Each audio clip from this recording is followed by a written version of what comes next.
There's nothing you could. The only thing you could do is trap him when he come past half court. There's nothing you could do when Trae Young gets hot. I think you start screaming at him, just screaming incoherently right in his face and see what happens.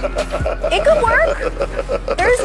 There's worse strategies to try. I'm all for it, Zach Lowe. Welcome to The Jump. I am Rachel Nichols, joined indeed by our 2008 NBA champ, Kendrick Perkins, and our senior writer, host of the Low Post podcast, Zach Lowe. Guys, coming up, Joel Embiid dropped 42. Got to the free throw line 21 times in a win over the Celtics last night, but you're going to want to hear what Marcus Smart had to say about that after the game and Embiid's response. There's some good stuff in there. First, though, when the Cavaliers traded away Kyrie Irving a little more than 3 years ago, they did not exactly secure a bonanza in return. Forget what, say, Oklahoma City got for trading away Paul George. In fact, forget what Oklahoma City got for trading away Russell Westbrook to Houston. The Cavs got two players who aren't in the league anymore, plus Jay Crowder, who now plays in Phoenix, and the rights to a single draft pick, what would end up being the number 8 slot in 2018. LeBron would later say the Kyrie trade also cost Cleveland, well, him. That as soon as that deal was made, it was, quote, the beginning of the end for everything. All of which is to say, that is a lot of pressure to put on the player who would become that number 8 pick, Colin Sexton. And for large stretches of the past couple seasons, Sexton has looked, well, much like you would expect. A promising kid who was allergic to passing on a rebuilding team with a revolving door of teammates and coaches. J.B. Bickerstaff is, in fact, Sexton's 4th coach in 3 seasons, which is crazy. And honestly, until last night, there were plenty of casual NBA fans who, if they knew Sexton existed at all, it was because of the nickname that's been given to the Cavs backcourt.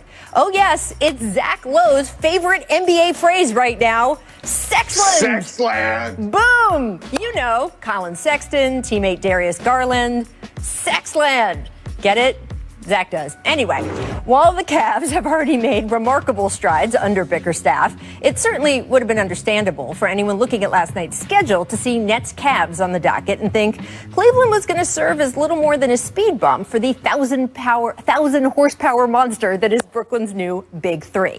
This was Kyrie's first game playing alongside Kevin Durant and James Harden, and also Kyrie's only his second time back in Cleveland since the Cavaliers traded him. In fact, Kyrie's return was a big enough deal, the Cavs played a tribute video for him, to which Kai responded by smiling at the fans, showing off his ring finger. Bottom line, everything was set up for a coronation, and it sure looked like one when the Nets stormed out of the gate, knocking down 10 straight shots to open the game, including that beauty Kyrie does, well, that. Defensively for the Nets, though, yeah, not so much. The Cavs had come into the game with the NBA's worst offensive rating, yet against Brooklyn, they shot 50% from 3, scored 64 points in the paint. They had 7 players in double figures as the game pushed into double overtime. And Sexton in particular was a monster, finishing with 42. There was a stretch of 1 minute and 30 seconds of game time in which he'd score 11 all on his own, taking and making 3 contested 3-pointers. Sexton would finish with 15 points in the second overtime, pushing the Cavs to the win and sending the Nets into some post-game introspection. We had breakdowns all over the place, so we got a lot of work to do. I think we know that. We know that, we have a very offensive team right now. So we have to find ways to defend, to get connected, to be on the same page, and that's going to take some time. It's learning from your mistakes, learning from the losses, and not making the same mistakes 2 times in a row. So, we got a long way to go, but I think we're in the right direction, and we got some film to watch. And defensively, we got to be a lot better. And offensively, I think we still had 135 points. So, just correct some things on our switching and our defensive principles. I do think the Nets can correct some things and figure it out, and this game can be a building block for them. But it was also a building block for Cleveland, who would welcome a return to even the bottom of the East playoff bracket after what's been happening there the past few seasons. And for Sexton, whose career started in the nearly impossible position of having to balance out a trade that sent out Kyrie Irving and chased away LeBron James, it was a chance to make more of his own mark, a lights-out performance on a national stage. And for one night, that was enough. So, Perk, we look at the Big Three for the Nets. I just talked about what happened with them defensively. Now, offensively, they combined for 96 points. Were you encouraged or discouraged from what you saw from the Nets' big three, Burke?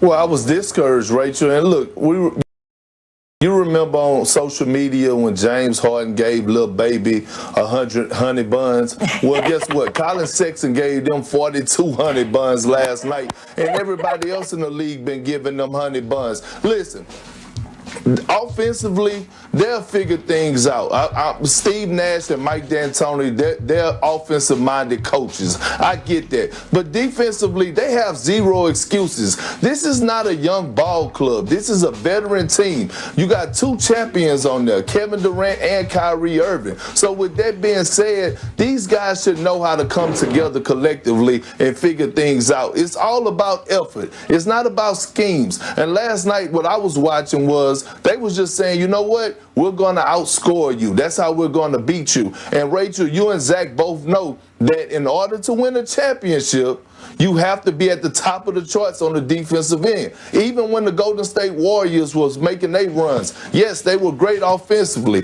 But guess what? They were top 5 in every defensive category in the NBA. Defense win championships, and that's what the Nets are trying to do. And right now, they're not showcasing that. Well, the Nets learned an important lesson last night that the rest of the league should take note of. You think you're just going to walk into Sexland with all your star players and your new big three and walk out of Sexland with a W? You don't walk in and walk out of Sexland unscathed. Let's put it that way. As far as the Nets, I'm neither encouraged or discouraged. I'm just encouraged. This is exactly what we should have expected. They're going to be one of the greatest offensive teams in the history of the NBA. And defensively, they're going to have a long way to go. It's the first game. Everybody chill. Let's see what kind of defense they can build. But Perk is right. I don't care how good they are offensively. I mean, I care, but they're going to be really good. You need to at least approach the top 10 in defense if you want to win the championship. You got to be 12th, 13th, 10th. You can't win the championship with an awful defense. I don't care how good your offense is. So they've got a long way to go in that regard, but we knew that. The one thing I am a little alarmed about, and I'll still defer to the Nets sports science team and all that, I'm shocked at how many minutes Kevin Durant is playing coming off an Achilles tear. Now, maybe his layoff was so long that this is not apples to oranges with other Achilles tears, but 50 minutes, he's up over 35 per game. They're really pushing him hard, and I'm actually a little surprised by that. Yeah, it's tough, too, because we see those compensation injuries sometime. I'm not a doctor, as we always say here, but I'm watching John Wall be out for a spell here now, right, with a knee injury. And you wonder if that's anything to do with compensating for recovering from the Achilles. We don't know with Kevin Durant how much that comes into play. Zach, I want to just give you like 20 seconds on national TV. What appeal would you like to make to the Cleveland Cavaliers about your favorite nickname? I mean, it's natural. It's right there. There's nothing obscene about it. It's Colin Sexton and Darius Garland. I'm told they don't really like it, which kind of disappoints me. It's catchy. The Cavs have to. No one's been watching Cleveland since LeBron left. We got to give people a reason to watch. Amazing. All right, guys, let's move on to the Sixers. Who knew we were going to start the jump with that today? Joel Embiid, let's talk about him, dropping 42 points in a Sixers win over the Celtics last night. This was a fun game to watch. He shot 21 free throws himself compared to 20 for the Celtics as a team. You know who wasn't happy about it? Marcus Smart. Listen to the two of them after the game.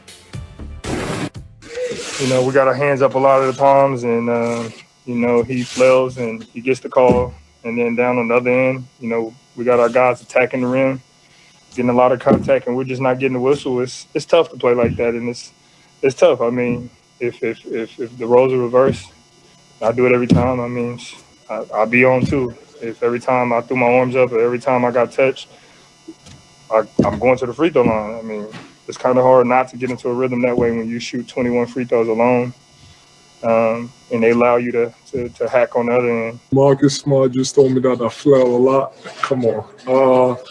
I mean, I'm sure he knows himself and he knows his game too. You know, he does a lot of that. And I don't think I do. You know, the game is physical. Other teams tend to try to be extra physical against me. And I guess I'm just smarter than everybody else. I just take advantage of it. Marcus Smart and Joel Embiid arguing about flopping, Perk. Which side are you on?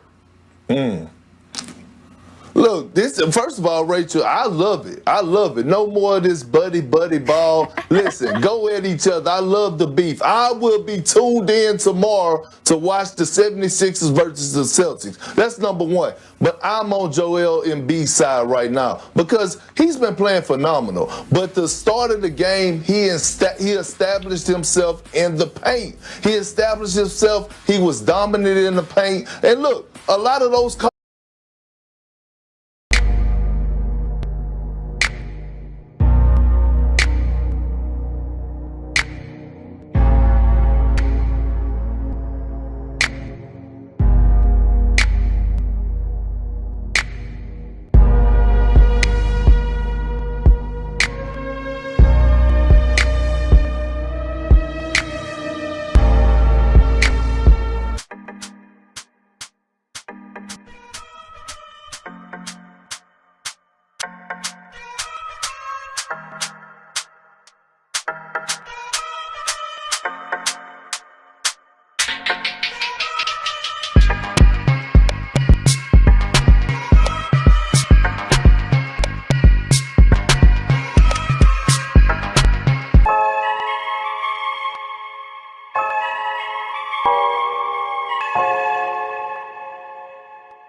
were fouls. They were fouls. He did a great job of mixing it up from shooting his 1-2 dribble pull-ups, stretching the floor, shooting the three. And then when the times got tough, he went down to the low block and he got to the free throw line. Look, Marcus Smart, I get it, right?